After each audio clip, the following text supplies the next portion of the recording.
ఎన్నికల సమయంలో ఎన్డీఏ కూటమి ప్రభుత్వం ఏర్పరిచిన వెంటనే పంచాయతీరాజ్ వ్యవస్థని బలోపేతం చేస్తాం. ప్రభుత్వ పనితీరులో పారదర్శకత, జవాబుదారీతనం తీసుకొస్తామని మాట ఇచ్చాం. ఇచ్చిన మాట ప్రకారం ఈ నెల 23వ తేదీన దేశంలో మునిపెన్నడూ లేని విధంగా, జరగని విధంగా రాష్ట్రంలోని 13,326 పంచాయతీల్లో 4,500 కోట్ల రూపాయల నిధులతో 87 రకాల పనులతో గ్రామాభివృద్ధి చెందేలా, 9 కోట్ల పని దినాలతో 54 లక్షల కుటుంబాలకు ఉపాధి కల్పించేలా మహాత్మా గాంధీ జాతీయ గ్రామీణ ఉపాధి హామీ పథకం కోసం ఒకే రోజున గ్రామ సభలు నిర్వహించి తీర్మానాలు చేస్తున్నాం. దేశంలోనే పంచాయతీ వ్యవస్థను ప్రవేశపెట్టిన రెండో రాష్ట్రం మనదే.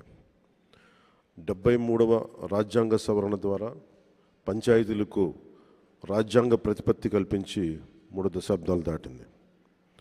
ఇప్పుడు రెండో తరం సంస్కరణలతో పంచాయతీ మలిదశ విప్లవం మన ఆంధ్ర రాష్ట్రం నుంచే మొదలు పెడుతున్నాం. గత 3 దశాబ్దాలుగా ప్రతి స్వాతంత్ర దినోత్సవానికి, గణతంత్ర దినోత్సవ వేడుకలకు మైనర్ మేజర్ పంచాయతీలకు నామమాత్రంగా 100 రూపాయలు, 200 రూపాయలు మాత్రమే ఇస్తూ వచ్చారు. మనం తీసుకొస్తున్న పంచాయతీ సంస్కరణలో భాగంగా 100 రూపాయలను 10,000 రూపాయలు, 250 రూపాయలను 25,000కు పెంచి మా ఎన్డీఏ ప్రభుత్వం చిత్తశుద్ధిని చూపాం. ఆ సంస్కరణలు కొనసాగింపుగా గ్రామ సభలు నిర్వహిస్తున్నాం. గ్రామ సభ అంటే ఒక 10 మంది చేరడం కాదు, గ్రామాభివృద్ధికి బాధ్యత తీసుకోవటం, మన గ్రామాన్ని మనమే పరిపాలించుకోవడం. భారతదేశపు మూలాలు, జీవం, చైతన్యం మన పల్లెల్లోనే పదిలంగా ఉంటుందని మహాత్మా గాంధీ గారు చెప్పారు. అలాంటి పల్లెల బాగు కోసం ప్రధానమంత్రి శ్రీ నరేంద్ర మోదీ గారి సంకల్పంతో, ముఖ్యమంత్రి శ్రీ చంద్రబాబు గారి నేతృత్వంలో పంచాయతీరాజ్ శాఖ మంత్రిత్వ శాఖ సారథ్యంలో సాధారణ పంచాయతీలను స్వయం శక్తి పంచాయతీలుగా సాకారం చేసుకునేలా మేము ఈ పంచాయతీల గ్రామ సభల్లో పాల్గొనండి, దిగ్విజయం చేయండి. జై హింద్.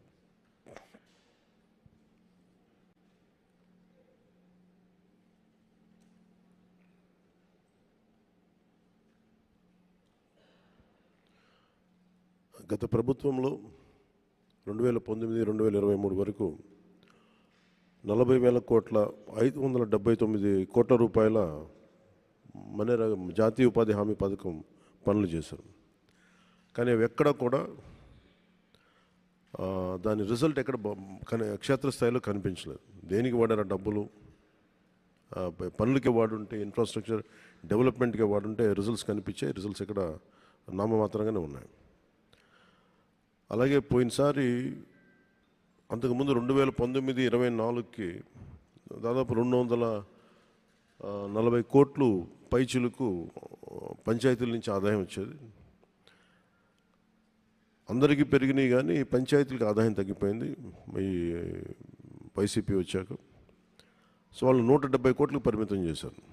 19-24 అప్పుడు 240 కోట్ల నుంచి 270 కోట్ల దాకా వస్తే 19-23కి వాళ్ళు 170 కోట్లకు పట్టుకొచ్చారు. ట్యాక్సెస్ కలెక్ట్ చేయడం మానేశారు. ఏం చేశారు? అదొకటి ఒక ఇది ఉండిపోయింది. ఇది మేము చాలా త్రికరణ శుద్ధితో మార్చాలనుకుంటున్నాం. పంచాయతీల్ని బలోపేతం చేయాలి, వాటి కాళ్ళ మీద వాటి నిలబడగలిగే పంచాయతీలు ఉండాలి. సెల్ఫ్ జనరేటింగ్ పంచాయత్స్, వాటి విద్యుత్తుని అవే ఉత్పత్తి చేసుకునేలాగా రాష్ట్ర అభివృద్ధిలోనే కాదు, దేశ అభివృద్ధిలో కూడా చాలా కీలకమైన పంచాయతీలు కీలకంగా ఉండాలి అని చెప్పి మన రివ్యూ మీటింగ్స్లో కూడా చాలా ముఖ్యమంత్రి గారితో జరిగిన రివ్యూ మీటింగ్లు కూడా తీసుకున్నాం.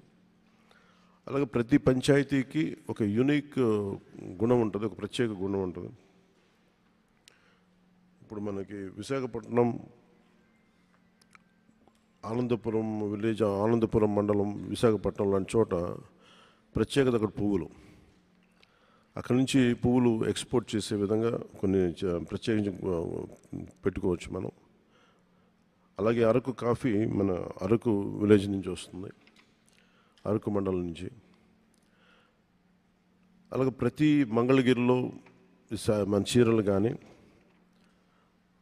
మన సత్యసాయి జిల్లాలో లేపాక్షి కానీ, అలాగే ఒంగోలు జిల్లాలో చీమకుర్తి గ్రామం కానీ, బాపట్లలో వేటపాలెం కానీ, కృష్ణా డిస్ట్రిక్ట్లో చిలకలపూడి కానీ, ఇలాంటి ఏ జిల్లాలో ఏ పంచాయతీలు తీసుకున్న కొన్ని ప్రత్యేకతలు ఉన్నాయి. సో మీ పంచాయతీల ప్రత్యేకత ఏంటి, దాన్ని కూడా రేపు గ్రామ సభల్లో తదుపరి గ్రామ సభల్లో ఇవన్నీ నిర్ణయించుకోమని చెప్పాం. So we would like to promote that plan. దీంట్లో పెద్ద ఎత్తున యువత, మహిళలు పాల్గొనాలని మేము కోరుకుంటా ఉన్నాం. ఎందుకంటే మీ భవిష్యత్తు ఇది. గత ఎన్నికల్లో రాష్ట్రం కోసం మీరు ఎలా తరలి వచ్చారో, రాష్ట్ర మీ బాధ్యతగా చేపట్టి ఎన్నికల్ని ఎలా తరలి వచ్చారో, ఈ గ్రామ సభలకు కూడా రాష్ట్రంలో ఉన్న నలుమూలలో ఉన్న యువత, పక్క రాష్ట్రాల్లో ఉన్న యువత, మహిళలు మీరు పాల్గొనాలని కోరుకుంటా ఉన్నాను. ముఖ్యంగా మహిళలకి నేను విన్నవించుకుంటా ఉన్నాను. ప్రెసిడెంట్ ముర్ముర్ గారు కూడా విలేజ్ పంచాయతీ నుంచే వచ్చారు, సర్పంచ్గానే ఎదిగారు. ఈ రోజున ఆవిడ ప్రెసిడెంట్ అయ్యారు. అందుకని మహిళలు ఈ 1/3 ఈ సాధికారత పొలిటికల్ ఎంపవర్మెంట్ జరగబోతోంది. దాంట్లో భాగంగానే మీ గ్రామ సభల్లో మహిళలు కూడా చాలా బలంగా పాల్గొనాలని నేను ఆర్థిస్తున్నాను.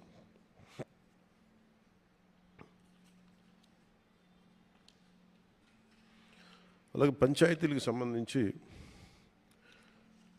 ఉదాహరణకి చాలా పంచాయతీలు నిరుపయోగంగా భూమి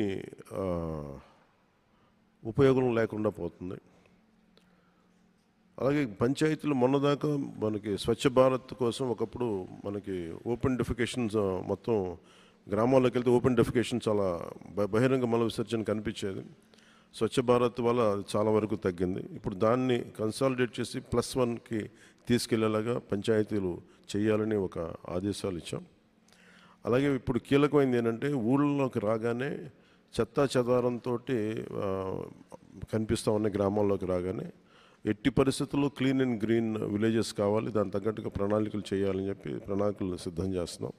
దాంట్లో అందరూ పాలు పంచుకోవాలి, దాని తగ్గట్టుగా కార్యాచరణ ఉంటుంది. క్లీన్ గ్రామాలు, గ్రీన్ గ్రామాల మీద దృష్టి పెడతా ఉన్నాం.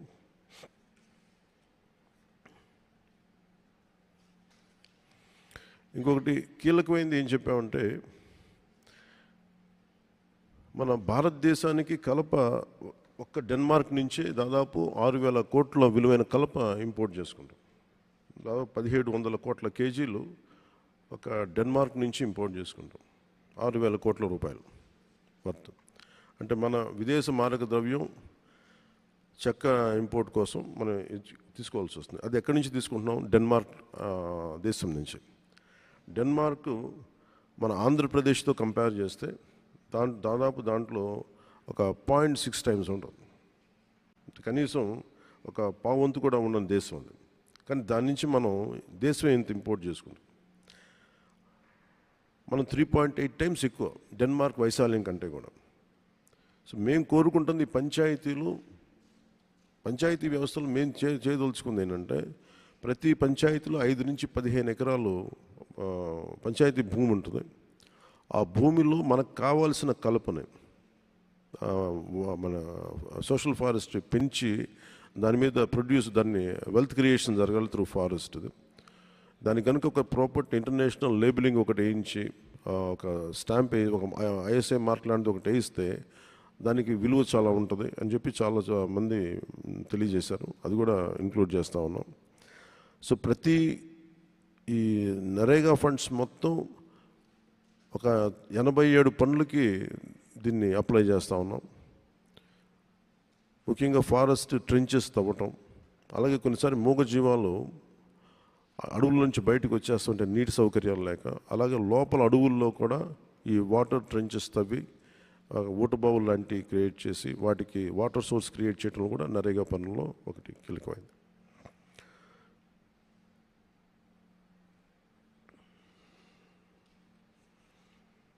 ఇంకొకటి ప్రతి పంచాయతీకి సంబంధించి మేము ఐడెంటిఫై చేస్తున్నాం. ఇది టూరిజం ఏరియాల దగ్గరగా ఉండే పంచాయతీలు, ఎకో టూరిజంకి దగ్గరగా ఉండే పంచాయతీలు, లేదంటే ప్రత్యేకించి మన ఉప్పాడ మంగళగిరి లాంటి చోట ప్రత్యేకంగా మన చీరలు మన నేతలు మన నేత పరిశ్రమలు ఉన్నాయి, దాన్ని ప్రత్యేకంగా విజిట్ చేసేలాగా. ఇప్పుడు చాలామంది కంచికి వెళ్తారు ఆ చీరలు కొనుక్కోవడం కోసం. సో అలాంటి సౌకర్యాలు వాళ్ళ ఊళ్ళకి వచ్చి మగ్గాల దగ్గరికి వచ్చి చూసుకొని కొనుక్కోలేక ఇట్లాంటి ప్రత్యేకమైన దృష్టి పెడతా ఉన్నాం. సో ఈ దృష్టిలో మేమందరం పనిచేసుకుంటూ వెళ్తున్నాం తెలియజేసుకుంటూ, రేపు మీ అందరి సహాయ సహకారాలు కూడా కావాలి. మొట్టమొదటిసారి భారతదేశంలోనే ఇన్ని వేల పంచాయతీలకి చేయలేదు, దానికి మనం శ్రీకారం చుట్టాం. ఈ కొత్త ప్రభుత్వానికి మీడియా వారి ఆశీస్సులు, మీ సహాయ సహకారాలు కావాలని కోరుకుంటూ సెలవు తీసుకుంటున్నాను.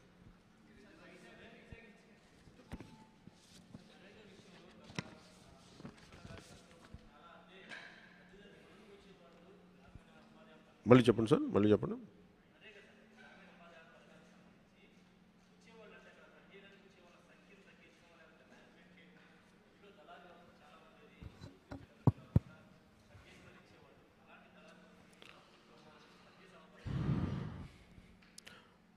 మీకు చూపించాను కదా, దీంట్లో ఇందాక మీకు చదివిన దాంట్లో 40,579 కోట్ల పనులు అలాట్ చేశారు పోయినసారి. నేను రివ్యూస్ చేస్తున్నప్పుడు చాలా తప్పులు జరిగినాయి. ఉదాహరణకి పైప్ లైన్లు వేశారు. నరేగా పనులు ఏం చేశారు, పైప్ లైన్లో కూడా జల్ జీవన్ మిషన్ కోసం పైప్ లైన్లు వేసి దానికి కూడా వాడారు. చివరికి చూస్తే పైప్ లైన్లు వేస్తున్నాయి కానీ వాటికి కనెక్టింగ్ సోర్స్ పాయింట్ లేదు, ఎక్కడికి ఇవ్వాలో తెలియదు, పైప్ లైన్లు అయితే వేస్తున్నాయి. అలాగే కొన్ని చోట్ల సర్పంచులు కూడా తెలియదు. సర్పంచులు ఏం చేశారు, నాయకులు ఏం చేశారంటే కొంతమంది ఆ ప్రభుత్వ నాయకులు మస్తర్ బుక్ పుస్తకం తీసుకొచ్చి మీరు దాంట్లో సంతకాలు పెట్టించుకొని ఒక 10 మంది 15 మంది చేత తహసీల్దార్ ఆఫీసులో వచ్చి వాళ్ళు సంతకాలు పెట్టించుకొని పంపించేశారు. దారుణం ఏంటంటే సర్పంచులు కూడా తెలియదు ఏ పనులు ఏం దేనికి జరిగినాయని. చాలా అవకతవకలు, చాలా మనీ దుర్వినియోగం అయితే జరిగింది. దానికి ఇప్పుడు ఏంటంటే మనకి సోషల్ ఆడిట్ చాలా బలహీనంగా పనిచేస్తుంది. మన రివ్యూ మీటింగ్లో కూడా మాట్లాడుతుంది, నిఘా విభాగానికి ఇంకొక నిఘా విభాగం పెట్టాల్సిన అవసరం వచ్చిందని. అందుకని దాంట్లో మేమేం చూస్తున్నామంటే నిఘా విభాగానికి బాగా కొంచెం బలమైన పోలీస్ వ్యవస్థ నుంచి ఉండే వ్యక్తిని కొన్నిసార్లు ఆర్టీసీ చైర్మన్గా పోలీస్ శాఖను ఎట్లా వేస్తారు, నిఘా విభాగానికి మటుకు ఒక సిన్సియర్ పోలీస్ అధికారిని పెట్టాలి. ఈ సోషల్ ఆడిట్ విభాగానికి ఏమైనా అవకతవకలని తగ్గించేలాగా లేకుండా చూసే బాధ్యత అలాంటి వ్యక్తి ఉంటే బాగుంటుందని మేము నమ్ముకున్నాం. అది మా ఇంటర్నల్ మీటింగ్స్లో వచ్చింది. I think that would one issue which we can I think we will take it forward.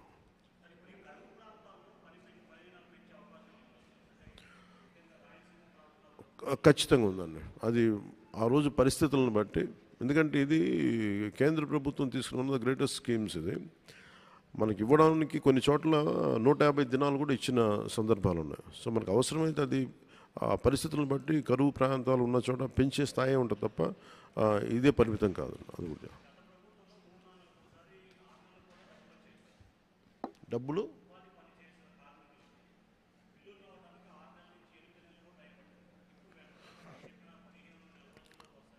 మీరు చూస్తే ఇప్పుడు మీకు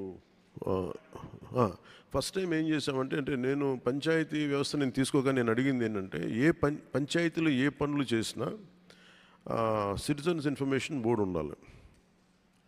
ఇదివరకు ఉన్నాయా అంటే ఆ ప్రాక్టీస్ 20 years బ్యాక్ ఉండేది, ఇప్పుడు పెట్టట్లేదు అని పెట్టారు. ఎందుకు పెట్టట్లేదు అని పెద్ద రీజన్ ఏం లేదు, అని అడిగేవాళ్ళు లేరు. నేను చెప్పాను ప్రతి చోట పంచాయతీ సిటిజన్ ఇన్ఫర్మేషన్ బోర్డు ఉండాలి.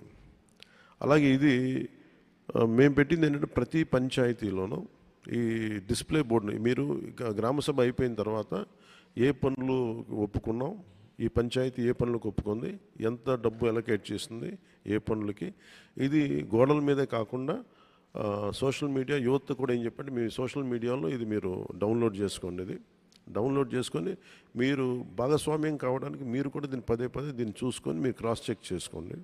అది మీకు అడిగే హక్కు ఉంటుంది అనేది ఇలా చెప్తున్నాం. 2 సోషల్ ఆడిట్ మటుకు చాలా బలంగా తీసుకున్నాం. సోషల్ ఆడిట్లు గతంలో కూడా మన సోషల్ ఆడిట్ చేసిన హెడ్ మీద కూడా చాలా అభియోగాలు వచ్చినాయి. ఆయనతో నేను మాట్లాడాను కానీ ఆయనతో అభియోగాలు వచ్చినాయి. అందువల్ల ఆయన రిజైన్ చేయించేసాం. రకరకాల అభియోగాలు వచ్చినాయి. అంటే కొన్ని చోట్ల సోషల్ ఆడిట్లో ఏముందంటే పాపం సిన్సియర్గా పనిచేసే వాళ్ళని కూడా బెదిరించి వాళ్ళు చేయించకుండా చేయటం, కొంతమంది ఏమో పనులు చేయని వాళ్ళని చేత ఇట్లాగా అసలు కథలు చదివే కొద్దీ కొన్ని టీవీ సీరియల్గా పుంకాలుగా వస్తూ ఉంటాయి. అందుకనే we have a good team of panchayat officials.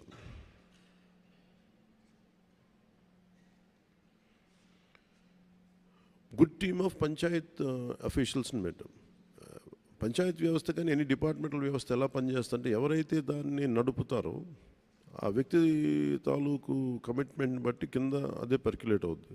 So నేనేం చెప్పానంటే పంచాయతీరాజ్ వ్యవస్థకి ఇది మేము చాలా నలిగి కష్టపడి ఇక్కడ దాకా వచ్చాం. The purpose of this entire elections is to bring transparency and accountability. జవాబుదారితనం తీసుకొస్తాం, పారదర్శకత తీసుకొస్తాం. దాంట్లో భాగంగానే మేము ఇది చేస్తాం, ఇలా చేయబోతున్నాం అని చెప్పాం. ఐ థింక్ అధికారులందరూ కూడా దాన్ని అర్థం చేసుకున్నారు. అండ్ వీఆర్ రెగ్యులర్గా దాన్ని మానిటరింగ్ చేస్తూ ఉన్నాం. ఇప్పుడు ఇందాక మీరు అడిగిన ప్రశ్నకి 6 నెలలు మనకి మన్రేగా పనులకి డబ్బులు ఇవ్వలేదు గత. అంటే మేము రాగానే వచ్చిన 2 నెలల్లోపే 2,000 కోట్లు, ఆగస్టు 8కి 2,000 కోట్ల రూపాయలు విడుదల చేసామండి. అలాగే మెటీరియల్ కాంపోనెంట్ గ్రాంట్ కూడా వచ్చింది, అది కూడా ఇచ్చేస్తాం. అంటే ఇదేముందంటే కేంద్రం ఎవరు వచ్చినా బ్యాంక్స్ కానీ లోన్స్ వాళ్ళు ఒకటే అడుగుతుంది ఏంటంటే మీరు పేమెంట్ చేస్తారు, మీరు నిలబడతారు అంటే మాకు it's all about trust issues. ఇవన్నీ వచ్చిన డబ్బులు మీరు దుర్వినియోగం చేసి అటు వెళ్ళిపోతాయి ఇటు వెళ్ళిపోతాయి అంటే మాకు భయం ఉంటుంది. చాలా పథకాలు గ్రాంట్ కాస్త రీఇంబర్స్మెంట్ అయిపోయింది. సో రీఇంబర్స్మెంట్ నుంచి తిరిగి దీన్ని గ్రాంట్కి తీసుకెళ్లాల్సిన పరిస్థితి. ఆ ట్రస్ట్లో భాగంగానే we have to create a social trust, trust between lender and lendee.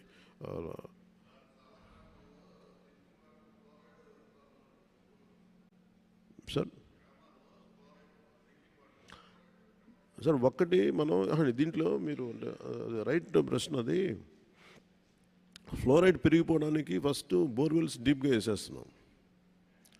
ఒక లోపలికి వెళ్తే మీరు అనేది పల్నాడు కానీ గుంటూరు కానీ కొన్ని మన మార్కాపురం ఇలాంటి ఒంగోలు చోట ఇంకా మన ఇల్లే కొద్దీ డీప్గా మీకు ఫ్లోరైడ్ పడుద్ది ఎక్కడైనా సరే.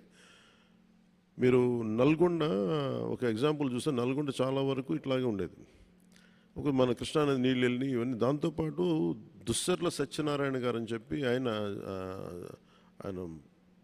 వాటర్ దీనికోసం చాలా పోరాటం చేశాడు, జలయోధుడు అంటారు.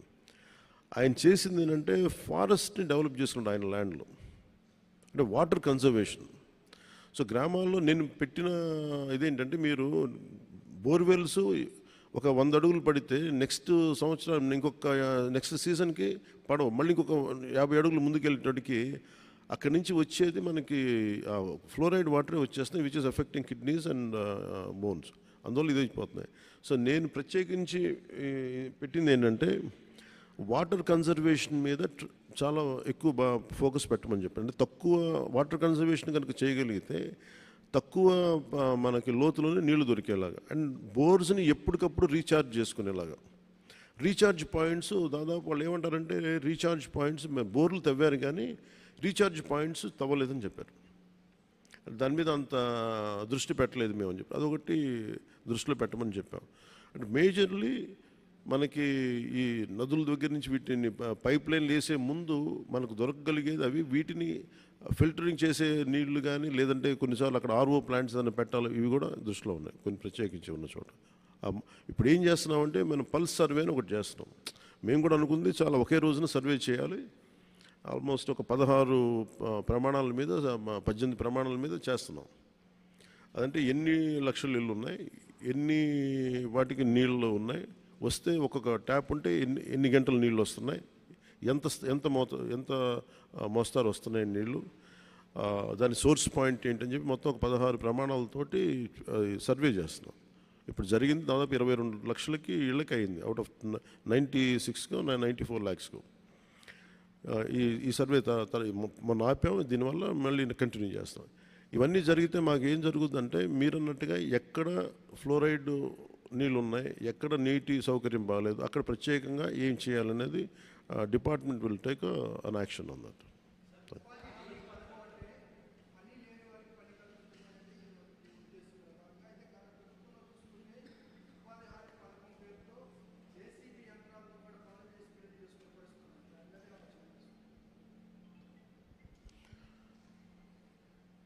అది అది ఏ పరిస్థితుల్లో ఒకసారి కూర్చోవాలండి. మరి దాని మీద మరి ఏ పరిస్థితుల్లో చేశారో అది ఒకసారి ఏమవుద్దంటే కొన్ని వ్యక్తిగత పనులు కూడా వాడచ్చు. మేబీ వర్క్ కాంపోనెంటు ఉపాధి హామీ పథకాన్ని తీసుకొని వాళ్ళు ప్రైవేట్ వ్యక్తులు అది పెట్టుకున్నారు లేదు ఒకసారి విచారించగా దాని మీద స్పందించలేదు. అది చూస్తాం. Will consider that part.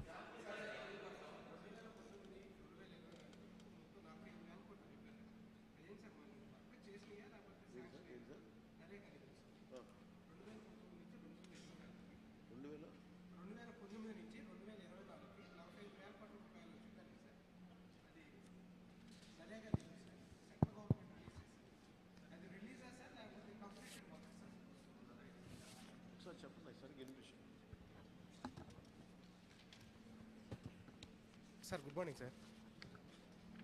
చెప్పండి. సార్ 2019 నుంచి 2024కి 45,000 కోట్ల రూపాయలు సెంట్రల్ గవర్నమెంట్ నరేగా నిధులు రిలీజ్ చేసింది కదా సార్. అదంటే అది రిలీజ్ చేసిన అమౌంటా సార్ లేకపోతే మొత్తం ఇంప్లిమెంటేషన్ చేసిందా? ఇంప్లిమెంటేషన్ కానీ తీసుకున్నారు, ఇంప్లిమెంట్ చేసేసుకున్నాం. మనకి మురిగిపోయిన నిధులు ఎన్ని ఉన్నాయి సార్? నిధులు మిగులుతుంటే మా పరిస్థితి ఇలా ఉండేది కాదు కదా. ఏ సార్ నిధులు మిగులున్నాయి అంటున్నారా? ఎస్ సార్, చాలా వర్కులు చేయలేదు కదా సార్. ఇప్పుడు మీరు మీ వెనక ఇప్పుడు సిటిజన్ నాలెడ్జ్ బోర్డులో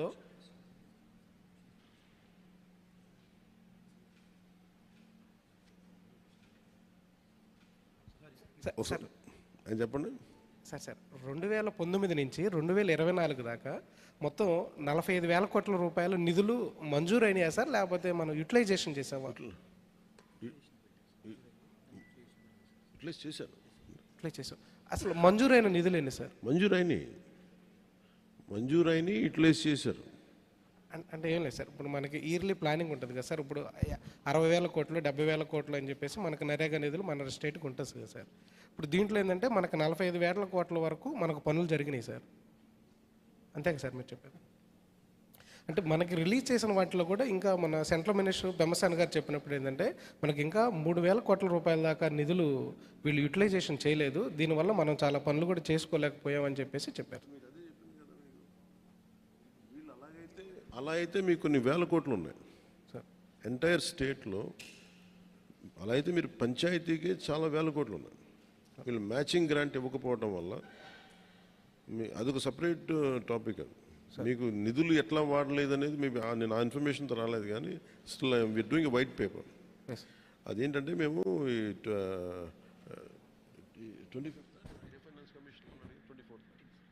15th ఫైనాన్స్ కమిషన్ గ్రాంట్స్ ఇంకా వాళ్ళు సరిగ్గా ఉపయోగించుకోలేదు. మరి చాలా గ్రాంట్స్ అట్లా ఉండిపోయినాయి, ఎందుకంటే వీళ్ళు మ్యాచింగ్ గ్రాంట్ ఇవ్వకపోవడం వల్ల. సో మీరు అలా తీసుకుంటే దాని it will be more than few thousands of crores, not just that part will let you know. ఆ ఇన్ఫర్మేషన్ ప్రస్తుతం నా దగ్గర లేదు. అంటే ఏమే సార్, ఇప్పుడు నరేగాకి చేసేటటువంటి పనులు మీరు 84 రకాల పనులు నేను చెప్పారు. గత గవర్నమెంట్లో ఒక 7-8 పనులు కూడా దాంట్లో ఒక నాడు నేడు కింద తప్పితే ఇంకెక్కడా కూడా ఫోకస్ చేసింది లేదు. ఎక్కడ కూడా నాడు నేడు తప్పితే ఇంకా మిగతా ఏ పనులు కూడా ఇప్పుడు మీరు సిటిజన్ బోర్డు పెట్టారు కదా సార్, వాళ్ళు మాకు చెప్పాను కదా ఏ పనులు చేశారో ఎవరికి చెప్పలే. మేజర్ 2 ఇష్యూస్ అక్కడ. 2 కరోనా పీరియడ్స్లో అది ఇష్టారాజ్యంగా వాడుకున్నారు. అది ఇండిపెండెంట్ వర్క్స్కి వెళ్ళిపోయినా ఎక్కువ, లేదంటే జనరల్గా డబ్బులు ఇచ్చి ఏ పని చేయించకుండా వదిలేశారా, ఇవన్నీ ఓన్లీ ఒక సోషల్ ఆడిట్, గతంలో జరిగిన సోషల్ ఆడిట్ మీద కొంత నివేదికలు తీస్తే దాని మీద ఉంటుంది. బట్ ఫ్యాక్ట్ ఏంటంటే గ్రాంటెడ్ మనీ ఏ డబ్బు అయితే వచ్చిందో ఆ డబ్బుకు తగ్గ సత్ఫలితాలు అయితే రాలేదు. అదైతే జరిగింది. అది ఎంత స్థాయిలో జరిగింది, ఏ స్థాయిలో జరిగింది అనేది మేము సోషల్ ఆడిట్ ద్వారా చేయమని చెప్పాము. సార్ ఫార్మా ఇష్యూ మీద, అది వైజాగ్ ఫార్మా ప్రమాదం మీద మీరు నిన్న రివ్యూ కూడా చేశారు కదా సార్. నిన్న వైజాగ్ ఫార్మా ప్రమాదం మీద రివ్యూ కూడా చేశారు. దాంట్లో యాజమాన్య వాళ్ళ నిర్లక్ష్యం ఉందని కూడా చెప్పారు. సో దానికి సంబంధించి మీ రెస్పాన్స్? అంటే ఇది నిన్న జరిగిన అనకాపల్లి జిల్లా అచ్యుతాపురం ఫార్మాసిస్లో జరిగింది. చాలా బాధ కలిగింది. చాలా ఇది రిపీటెడ్గా మొన్న ఒక 3 వీక్స్ బ్యాక్ కూడా ఒక జరిగింది. ఒకళ్ళు ఇద్దరు చనిపోయారు. నేను ఎప్పటికప్పుడు అడుగుతూ ఉన్నాను, ఇది పొల్యూషన్ కంట్రోల్ బోర్డు కింద రాదు. అంటే ఎన్ని ప్రమాదాలు మీకు అందరికీ తెలిసింది. పొల్యూషన్ అంటే పొల్యూషన్ ఎమిషన్స్ ఉన్నాయా లేదా చెక్ చేయడమే తప్ప, ప్రమాణాలు చెక్ చేయడం తప్ప, ఈ సేఫ్టీ నామ్స్ కానీ ఇవన్నీ ఈ మనకి director of factories, labour, fire department, అలాగే కేంద్ర ప్రభుత్వ ఆధ్వర్యంలో ఉండే petrol and explosive safety organisation పర్యవేక్షిస్తాయి. ప్రత్యేకించి ఈ Essentia Advance Science Private Limited ఇది రెండు నేను మాట్లాడితే నేను వాళ్ళకి తెలియజేసింది ఏంటంటే, ఇద్దరు ఓనర్స్ ఉన్నారు, ఒకళ్ళు హైదరాబాద్లో ఉన్నారు, అండ్ ఇప్పుడున్న అతనికి మాకు సంబంధం లేదని చెప్పి ఒక కమ్యూనికేషన్ గ్యాప్, వాళ్ళిద్దరి మధ్య గొడవ ఉంది. దానివల్ల ఆ సేఫ్టీ నార్మ్స్ తీసుకోవడానికి బాధ్యత లేని నాయకులు అంటే లీడర్షిప్ ఉండటం వల్ల, ఓనర్షిప్ ఉండటం వల్ల వాళ్ళందరూ ఇలాగ చేశారు. అందుకని ఈ ఒక ఫ్లోర్ నుంచి ఇంకో ఫ్లోర్కి వెళ్ళే దాంట్లో అయితే ఇంకా నాకు తెలిసి వాళ్ళు అంటాం సెకండ్ ఫ్లోర్ నుంచి గ్రౌండ్ ఫ్లోర్కి వచ్చే సాల్వెంట్ ఫస్ట్ ఫ్లోర్లో కొంచెం లీక్ అయ్యి ఆ కరెంటు బోర్డ్స్ ఉంటే వాటికి అయ్యి వేపర్లాగా ఏర్పడి పేలిపోయింది. దాదాపు ప్రమాదంలోనే ఒక 7-8 మంది చనిపోయారు. చాలా దారుణంగా ఉంది, గుర్తుపట్టలేని పరిస్థితులు అని చెప్పాను. నేను ప్రాబ్లం ఏమవుతుందంటే, నేను సేఫ్టీ ఆడిట్ చేయమని వచ్చిన రోజు నుంచి నేను అందరిని అడుగుతా ఉన్నాను. ఒక ఇష్యూ ఏముందంటే, సేఫ్టీ ఆడిట్ అంటే ఈ యజమానులు భయపడిపోయే స్థాయికి వెళ్ళిపోయారు. వాళ్ళని కొంత ఎడ్యుకేట్ చేయాల్సిన అవసరం ఉంది. ఇప్పుడు ఎనీ టైం సేఫ్టీ ఆడిట్ అనగానే మా పరిశ్రమలు మూసేస్తారా, లేదంటే ఏం జరుగుతాయి, ఎలాంటి రిపోర్ట్స్ ఉంటాయి అంటే, there are lot of gaps in safety ఇష్యూస్లో చాలా గ్యాప్స్ ఉన్నాయి. సో అందుకని నేనేం చెప్పానంటే, ఇండిపెండెంట్గా పిలవండి. నేను ఆల్రెడీ ఒక రౌండ్ ఆఫ్ మీటింగ్స్ నేను పారిశ్రామికవేత్తలతో చేశాను, ఎస్పెషల్లీ వైజాగ్ ఏరియాలో. హిందుస్థాన్ మన షిప్పింగ్ యార్డ్ వాళ్ళతో కూర్చోబెట్టి నేనేం చెప్పానంటే, మీరు ఎన్ని చర్యలు తీసుకుంటారు పనిచేసే వాళ్ళకి కానీ పొల్యూషన్ కంట్రోల్ నామ్స్కి సంబంధించి మీరు ఎలాంటి చర్యలు తీసుకున్నారు మాకు వివరించండి అంటే, మేము వాళ్ళు గతంలో కంటే ఇప్పుడు బాగా చేస్తూ ఉంటాను, కానీ they are not to the satisfactory level. ఇప్పుడు ఒకేసారి మనం ఈ పొల్యూషన్ ఇవన్నీ మన ఈ నామ్స్ అన్నీ పెడితే ఇండస్ట్రీ షుడ్ కమ్ ఫార్వర్డ్. అంటే ఇది నేను చాలా రోజుల నుంచి నేను కోరుకుంటా ఉన్నాను. నేను ప్రత్యేకించి మరీ చెప్తున్నాను. ఇప్పుడు అంటే నేను ఎందుకు కొంత ఒక అడుగు ముందుకేయడానికి నేను ఎందుకు సంకోచిస్తున్నానంటే, ఒకసారి అది ప్రభుత్వానికి ఇబ్బందిగా ఉండకూడదు కాబట్టి నా ఉద్దేశం సేఫ్టీ ఆడిట్, జనాల ప్రాణాలు పోకూడదు, కార్మికుల ప్రాణాలు పోకూడదు అనుకునే పరిస్థితిలో ఉంటాను నేను ఎప్పుడు. అలాంటిది మళ్ళీ ఇలాంటి సేఫ్టీ ఆడిట్ చేస్తే ఉన్న పరిశ్రమలు వెళ్ళిపోతాయి అని చెప్పి ఒక వదంతి ఉంది. అది కొంచెం మాట్లాడతారు నాతోటి, మీరు ఇలా చేస్తే పరిశ్రమలు వెళ్ళిపోతాయి, పరిశ్రమలకి అనుకూలమైన వాతావరణం ఉండదు అంటే. నా ఉద్దేశం ఏంటంటే, అది కనీస భద్రత అనేది పరిశ్రమలు ఇవ్వాల్సింది కదా. నేను పరిశ్రమల్లో ఇంక్లూడింగ్ ఆక్వా వాళ్ళకు కూడా చెప్పాను. సో గ్రేట్, చాలా సంపాదన ఉంది, రాష్ట్రానికి ఆదాయం ఉంది, మనకి ఈ పరిశ్రమల వల్ల చాలా సంపాదన ఉంది, కానీ ప్రయారిటీ ఎవరైతే పని చేస్తారో వాళ్ళకి ప్రాణరక్షణ కూడా చాలా అవసరం కదా. ఆ నామ్స్ ఏంటి ఒకసారి మాట్లాడదామని నేను అనుకుంది ఏమంటే, సెప్టెంబర్ మిడ్లో వెళ్దాం అనుకున్నాను. నా విల్ మేక్ ఇట్ సెప్టెంబర్ ఈ మంత్ ఎండింగ్లోనే నేనే వెళ్ళి కూర్చుంటే ఒక మీటింగ్ చేస్తాను ప్రత్యేకించి వైజాగ్ పొల్యూషను కానీ వైజాగ్లో ఉండే చుట్టుపక్కల పరిశ్రమలో ఉండే సేఫ్టీ నామ్స్, వీటి మీద నిరంతరం ఇది ఒక ప్రాక్టీస్ అయిపోయింది. ప్రతి 2 వారాలకు 3 వారాలకు మైనర్ ఇన్సిడెంట్, మేజర్ ఇన్సిడెంట్ జరుగుతూ ఉన్నాయి. వీటికి ఇంకా అది మినిమైజ్ చేయాలి, అసలు కంప్లీట్గా ఎలిమినేట్ చేసే పరిస్థితికి రావాలంటే ఏం చేయాలని ఒక కలెక్టివ్ అక్కడ ఉన్న పారిశ్రామికవేత్తల ద్వారా, ముఖ్యంగా కెమికల్ ఇండస్ట్రీస్ లేదంటే ఫార్మాస్యూటికల్స్ వాళ్ళతోటి కూర్చోవాలి. అలాగే ఫార్మాస్యూటికల్ ఇండస్ట్రీస్ కూడా ఎఫ్లూయెంట్స్ 2 కిలోమీటర్ల లోపలికి వదిలేస్తూ ఉంటున్నారు, కానీ దానిలో కూడా చాలా ఇబ్బందులు ఉన్నాయనేది చెప్తా ఉన్నారు. వీటి మీద ఒక క్లీన్ సేఫ్టీ మన పొల్యూషన్ ఆడిట్ అయితే జరగాలి. అది we will take it forward. ఎందుకంటే ఇది చాలా బాధ కలిగిస్తుంది. ప్రతిసారి చనిపోవటం, సంతాపం ప్రకటించడం, లేదంటే ఎక్స్గ్రేషియా ఇవ్వటం, ఇదొక ప్రాణాలకి ఒక విలువ లేకుండా అంటే ఇస్తున్నాం, కానీ అది లోపల చాలా చాలా కలిచేసేది, బాధేస్తుంది. ఇది కొంచెం ఇంటెన్స్ మీటింగే పెట్టాల్సి వస్తుందండి. అది will take it forward in coming days. Sir good morning sir. మీరు చెప్పండి.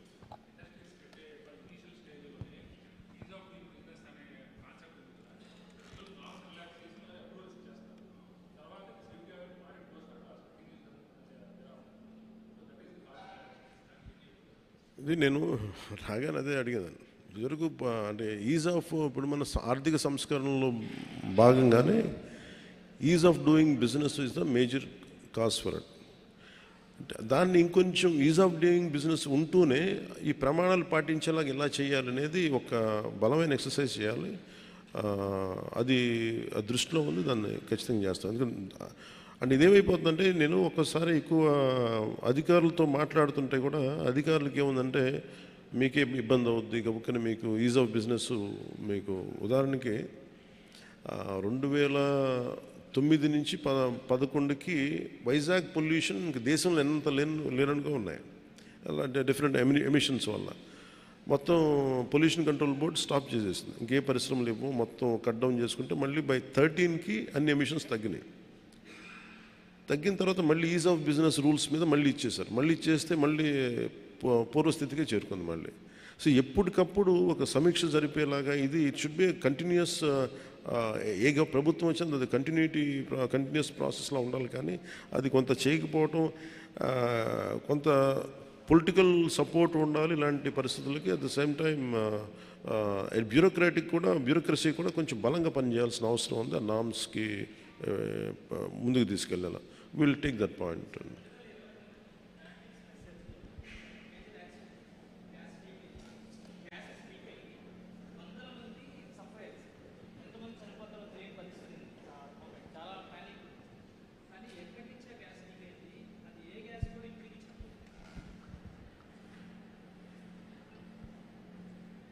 బ్రాండిక్స్ కాదు, మొన్న కూడా జరిగింది.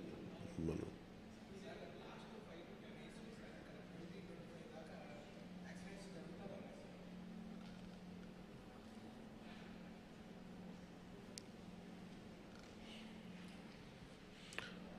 ఇది we are very clear about environmental. And ఇదేంటంటే మనం సమిష్టిగా అందరం ఆలోచించాల్సింది, పరిశ్రమలు కావాలి, పర్యావరణాన్ని సమతుల్యతను పాడవని పరిశ్రమలు కావాలి. దానికి ఏంటంటే ఒక్క వ్యక్తి ఒకళ్ళు కాదు, కానీ దీంట్లో అందరి బాధ్యత ఉంది. సో దీన్ని వచ్చే 3 నెలల్లో మేము ఖచ్చితంగా దీనికి ఒక కార్యాచరణ చేయాలి. అది మొదలుపెట్టాం. అది అంచెల వారికి మీకు తెలియజేస్తాం. Thank you sir. Good morning sir. ఒక చిన్న సబ్మిషన్ సార్. గుడివాడ నియోజకవర్గం సార్. గుడివాడ నియోజకవర్గంలో ఒక నాగవరం అనే గ్రామం ఉంది సార్.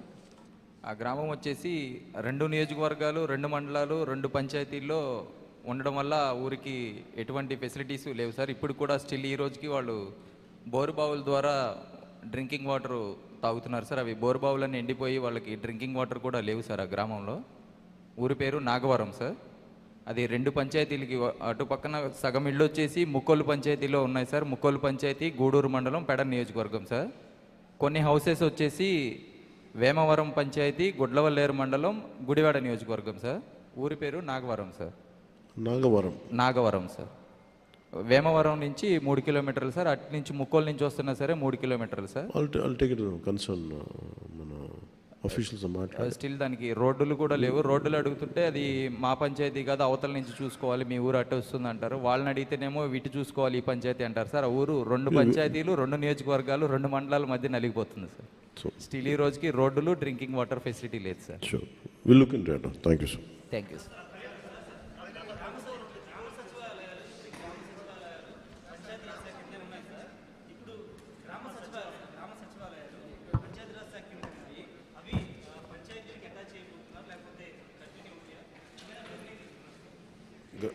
గ్రామ సచివాలయం దాని మీద డిస్కషన్ జరుగుతుంది. ఏది అప్రోప్రియేట్ ఉంటే దాన్ని ముందుకు తీసుకెళ్తాం.